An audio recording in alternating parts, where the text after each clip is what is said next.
அனைவருக்கும் வணக்கம்.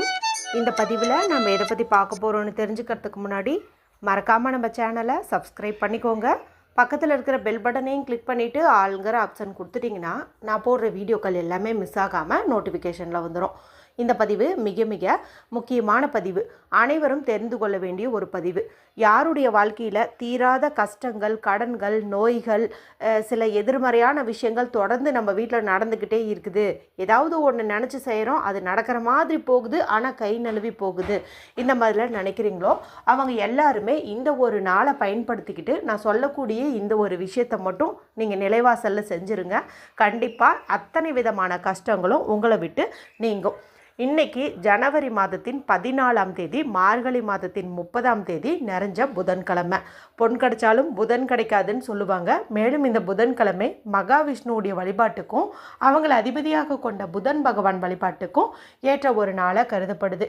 அது மட்டும் இல்லாமல் விநாயகர் பெருமான் அவதரித்த கிழமைன்னு பார்க்கும்போதும் புதன்கிழமை தான். அதனால் புதுசாக யாராவது விநாயகருடைய படம் வாங்கலான் இருக்கீங்க, சிலை வாங்கலான் இருக்கீங்க அப்படின்னாலும் புதன்கிழமை நாளுங்கும் போது நீங்கள் தாராளமாக வந்துட்டு வாங்கலாம். அடுத்ததாக இன்றைக்கி மார்கழி மாதத்தின் கடைசி நாளாக இருக்குது.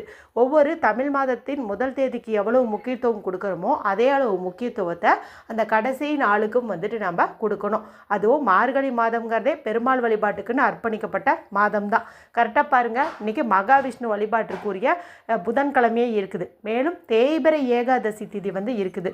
இந்த தேய்பிறை ஏகாதசி நம்ம வாழ்க்கையில் இருக்கக்கூடிய கஷ்டங்கள், வறுமை நிலை, தரித்திர நிலை, கடன்கள், நோய்கள் எல்லாத்தையுமே தேய வைக்கக்கூடிய, நம்ம விட்டு நீங்க வைக்கக்கூடிய ஒரு நாள் அப்படின்னு சொல்லலாம். அதுவும் இன்னைக்கு நமக்கு அமைஞ்சிருக்கிறது ரொம்ப ரொம்ப சிறப்பு. அதாவது புதன்கிழமை நாளில் இந்த மார்கழி 30ஆம் தேதி வந்திருக்கிறது ரொம்ப விசேஷம் அப்படின்னு நான் சொல்ல வரேன். ஏன்னா மார்கழியில் வர சனிக்கிழமை எந்த அளவுக்கு முக்கியத்துவம் கொடுக்கணுமோ அதே அளவு முக்கியத்துவத்தை புதன்கிழமைக்கு நம்ம கொடுக்கறதுங்கிறது நல்லது. தொடர்ந்து இதை தான் நான் இந்த மார்கழி ஆரம்பித்த நாட்கள்லேருந்து சொல்லிக்கிட்டு வரேன். அடுத்து இன்றைக்கி பார்த்திங்கன்னா போகி பண்டிகை இருக்குது. போகி பண்டிகை அப்படின்னாவே பழைய விஷயங்கள் எல்லாம் நம்மளை விட்டு நீக்கி நாளை வரக்கூடிய தைத்திருநாளன்று புதிய பல நல்ல விஷயங்களை நம்ம பெற வேண்டிய ஒரு நாள் அப்படின்னு சொல்லலாம். அதாவது பழையன கழிதலும் புதுவன புகுதலும் அப்படின்னு சொல்லுவாங்க. இந்த நாளில் நம்ம வீட்டில் இருக்கக்கூடிய தேவையில்லாத குப்பைகளை அப்புறப்படுத்தணும். அதே போல் நம்ம மனசில் இருக்கக்கூடிய தேவையில்லாத கெட்ட எண்ணங்கள், பொறாமை குணங்கள், தீய எண்ணங்கள், அடுத்தவங்களை பார்த்து ஒரு ஏக்கப்படுற மாதிரி, நம்மளே நொந்துக்கிற மாதிரி சில விஷயங்கள் எல்லாம் இருக்கும் இல்லையா, அதெல்லாம் நீக்க வேண்டிய ஒரு நாள் அப்படின்னு சொல்லலாம். ஏற்கனவே நம்மளுடைய சேனலில் போகி அன்று எந்தெந்த பொருட்களை வீட்டிலேருந்து அவசியம் அப்புறப்படுத்தணும் என்பது குறித்து ஒரு பதிவு போட்டிருக்கிறேன். மேலும் பார்த்திங்கன்னா இன்றைக்கி குளிக்கும் தண்ணீர் பரிகாரம் குறித்தும் சொல்லியிருப்பேன். அதுலேயே தானம் செய்ய வேண்டிய பொருள் குறித்தும் சொல்லியிருப்பேன். அந்த ஒரு குளியல் முறையை இன்று இரவுக்குள்ளே நீங்கள் எப்போ எடுத்துக்கிட்டிங்கனாலும் உங்களுக்கு நல்ல பலன் அப்படிங்கிறது நிச்சயம். அது மட்டும் இல்லாமல் போகி திருநாள் முன்னிட்டு தேங்காய் ஓடு வச்சு ஒரு அற்புதமான பவர்ஃபுல்லான பரிகாரம் குறித்தும் சொல்லியிருப்பேன். அடுத்து நாளைக்கு பொங்கல் வருது இல்லையா, இப்போ பொங்கல் வைக்கக்கூடிய நல்ல நிறம் என்ன கலரில் புடவை அல்லது சுடிதார் அணிஞ்சிட்டு பொங்கல் வைக்கலாம், மேலும் அவசியம் வாங்கி வைக்க வேண்டிய 2 பொருட்கள் என்ன என்பது குறித்தும் ஒரு பதிவு போட்டிருக்கிறேன். இப்போ நான் மேலே சொன்ன 4 வீடியோவுமே நீங்கள் பார்க்காம இருந்தீங்கன்னா எண்டு ஸ்க்ரீனில் லிங்க்கை கொடுக்குறேன், மறக்காமல் செக் பண்ணி பாருங்கள். சரி, இப்போ இந்த பதிவை தொடர்ந்து பார்க்கலாம். இப்போ செய்ய போகிற பரிகாரம் நம்ம வாழ்க்கையில் இருக்கக்கூடிய அனைத்து விதமான கஷ்டங்களையும் இன்றோடு நீக்கி நாளையிலேருந்து ஒரு நலமான வாழ்க்கை அமைவதற்கான வழி கிடைப்பதற்கான ஒரு பரிகாரம் அப்படின்னு சொல்லலாம். இதை செய்யறதுக்கு எந்த ஒரு ரூல்ஸ் அண்ட் ரெஸ்ட்ரிக்ஷன்ஸுமே கிடையாது. ஆண்கள் பெண்கள் யார் வேணுமானாலும் செய்யலாம். பெண்கள் இதை பீரியட்ஸ் டைமில் இருந்தாலும் செய்யலாம். ஏன்னா இது நம்ம நிலைவாசலில் தான் செய்ய போகிறோம். அதனால் இதெல்லாம் ஒரு பிரச்சனையே கிடையாது. சரிங்களா? சரி, எந்த மதத்தை சார்ந்தவங்களாக இருந்தாலும் கூட இந்த ஒரு பரிகாரத்தை செய்யலாம். எந்த நேரத்தில் செய்யணும்னு பார்த்திங்கன்னா மாலை ஒரு 4 மணிக்கு மேலே இரவு ஒரு 10 மணிக்குள்ளே செய்கிறது அப்படிங்கிறது நல்லது.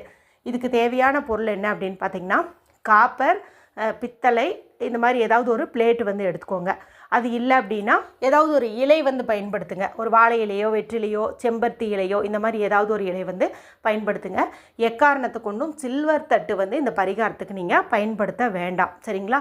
இப்போ இந்த தட்டை சுத்தம் பண்ணிவிட்டு மஞ்சள் குங்குமம் இட்டுக்கோங்க. அடுத்தது ஒரு கைப்பிடி அளவுக்கோ அல்லது ஒரு 2-3 ஸ்பூன் அளவுக்கோ நமக்கு பச்சைப்பயிறு தேவைப்படுது. இந்த பச்சைப்பயிறு அப்படிங்கிறது புதன் பகவானுக்கு உகந்த ஒரு தானியமாக கருதப்படுது.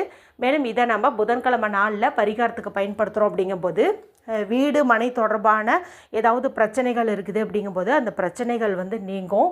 கடன் பிரச்சனை வந்து முழுவதுமாகவே நீங்கும். அதே போல் வீட்டில் படிக்கக்கூடிய குழந்தைங்க இருக்கிறாங்க, சரியாக வந்து படிப்பு ஏற மாட்டேங்குது அப்படிங்கும்போது அந்த மாதிரி பிரச்சனைகள் எல்லாம் நீங்கி நல்ல மார்க் வாங்குவதற்கான திறமை வந்து அதிகரிக்கும். இப்போ இதை நீங்கள் ஸ்பூனால் எடுத்தாலும் கையால் தான் இந்த பரிகாரத்தை செய்யணும். அதனால் வலது கையில் அந்த பருப்பை போட்டுட்டு நல்லா அழுத்தம் கொடுத்து பிடிச்சு, இன்றைக்கி விநாயகர் பெருமானுக்குரிய கிழமையாக இருக்கிறதுனால முழுமுதற் கடவுளாக அவர் இருக்கிறதுனால அவரை முதல்ல வணங்கிட்டு அதன் பிறகு பெருமாளை வணங்கிட்டு புதன் பகவானையும் வணங்கிட்டு இந்த பச்சைப்பயிறு உங்கள் கையால் அந்த தட்டில் வந்துட்டு பரப்பி வச்சுருங்க.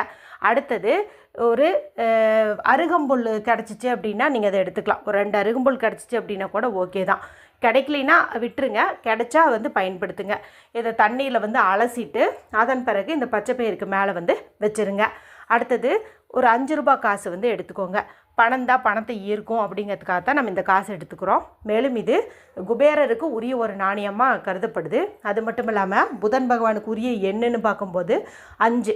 அதனால் 5ங்கிற நம்பர் வர மாதிரி இந்த காசு தான் இருக்குது. அதனால் நம்ம இதை எடுத்துக்கிறது சிறப்பு. இன்றைக்கி நமக்கு அதுக்குண்டான சேர்க்கையும் இருக்குது. இன்றைக்கி தேதி பாருங்கள் 14, இதனுடைய கூட்டுத்தொகை 5. அதனால் ரொம்பவுமே இது மேட்சிங்காக இருக்கும். பரிகாரத்துக்கு பயன்படுற மாதிரி சுத்தமான தண்ணியில் கழுவிட்டு ஒரு காட்டன் கிளாத் வச்சு தொடச்சிட்டு அதன் பிறகு இந்த காசை அந்த பச்சைப்பயிறு மேலே வந்து வச்சுருங்க. அடுத்தது வீட்டில் சிறு துண்டு பச்சை கற்பூரம் வந்துச்சு அப்படின்னா அந்த பச்சை கற்பூரத்தையும் நீங்கள் இந்த காசு மேலே வச்சுக்கிறது அப்படிங்கிறது நல்லது.